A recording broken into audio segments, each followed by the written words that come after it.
Assalamualaikum warahmatullahi wabarakatuh. Perkenalkan, nama saya Ridho Mulyawan Arfa dengan NIM 13124000230. Di sini saya akan menjelaskan pengertian dari laicite.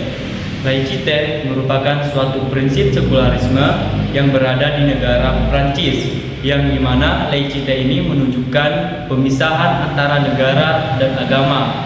Laicite ini memastikan bahwa segala urusan publik dilakukan secara terpisah dari pengaruh agama.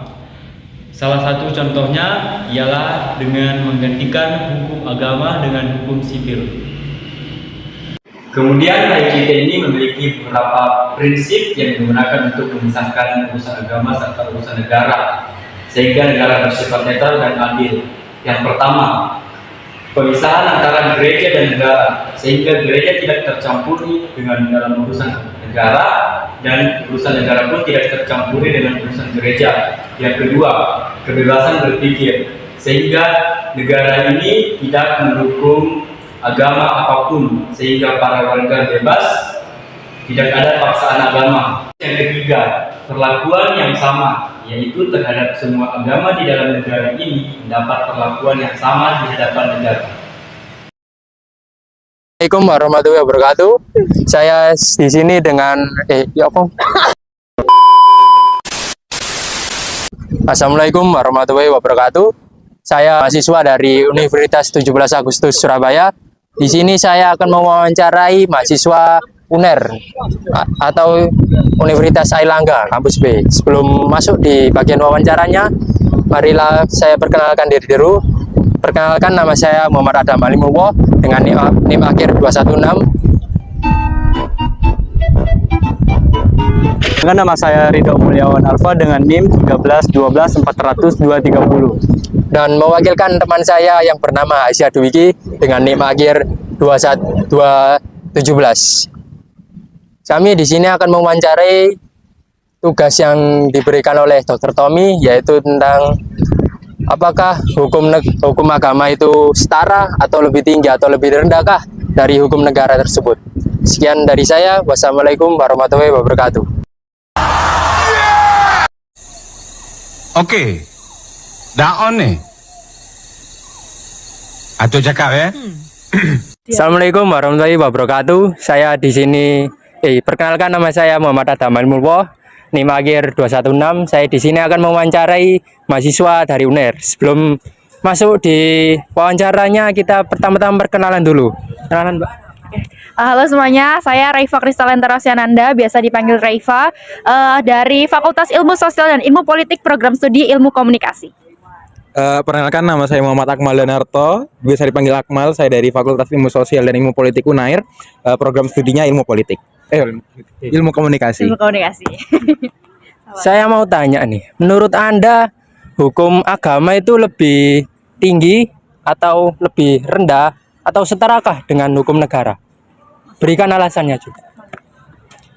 Menurut saya hukum agama dan hukum negara itu setara. Karena apa?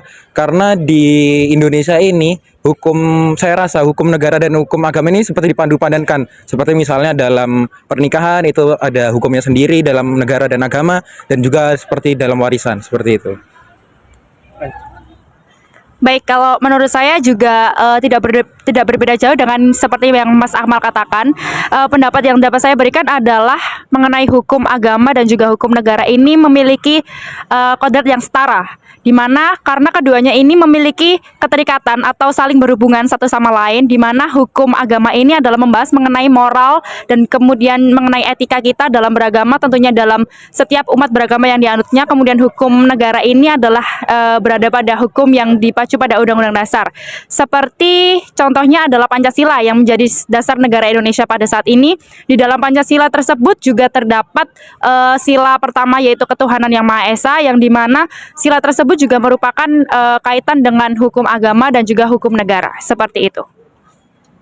Oke, sekian pendapat dari dua mahasiswa ini. Saya tutup. Wassalamualaikum warahmatullahi wabarakatuh. Mas, kesimpulannya tadi tentang wawancara mahasiswa Universitas Ananta bagaimana? Oh, kesimpulannya dari wawancara tadi, dia merasa bahwa hukum agama itu setara dengan hukum negara, disebabkan di dalam Undang-Undang dan Pancasila disebutkan sila pertama yaitu ketuhanan yang Maha Esa. Nah, hukum agama juga berkesinambungan dengan undang-undang. Di dalam perkara misalnya di dalam perkara pernikahan, zakat dan wakaf. Nah, di situ bisa berdampingan dengan hukum negara. Maka dari itu bisa ditarik kesimpulan bahwa hukum agama memang setara dengan hukum negara. Sekian dari saya. Wassalamualaikum warahmatullahi wabarakatuh.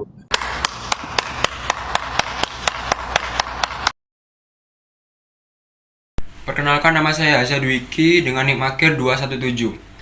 Di sini saya akan mewakilkan kelompok saya tentang pendapat apakah teori Lacite bisa diterapkan di Indonesia atau tidak. Nah, teori Lacite sendiri yaitu paham mengenai tentang negara sekularisme, yaitu negara yang membedakan antara agama dan juga negara. Jadi mereka membedakan antara agama sendiri dengan negara sendiri, tidak boleh dicampurkan. Nah, apakah bisa diterapkan di Indonesia atau tidak? Menurut kelompok kami, yaitu karena agama sudah melekat atau sudah menjadi ciri khas negara Indonesia sendiri, itu menyulitkan paham teori tentang laicite ini bisa diterapkan di Indonesia. Oh my god! Wow! Karena beberapa agama, beberapa suku, beberapa ras itu juga mereka meskipun berbeda agama, itu mereka juga tetap kesatuan, yaitu negara Indonesia, atau yang menganut tentang Pancasila, yaitu sila pertama. Nah, sila pertama itu ketuhanan yang Maha Esa itu menjadi kekuatan bangsa Indonesia, yang dimana negara sendiri itu melindungi semua agama di Indonesia, tidak memandang dari ras apa, dari suku apa. Nah, jadi teori tentang negara sekularisme di Indonesia itu tidak akan terjadi ataupun sulit terjadi diterapkan di Indonesia, karena identitas di ruang publik sendiri, formula ajaib dari Pancasila ini sangatlah berbeda dan unik daripada negara lainnya. Nah, jadi agama itu menjadi kekuatan di Indonesia sendiri. Jadi tidak bisa dibedakan antara agama maupun negara. Terima kasih. Wassalamualaikum warahmatullahi wabarakatuh.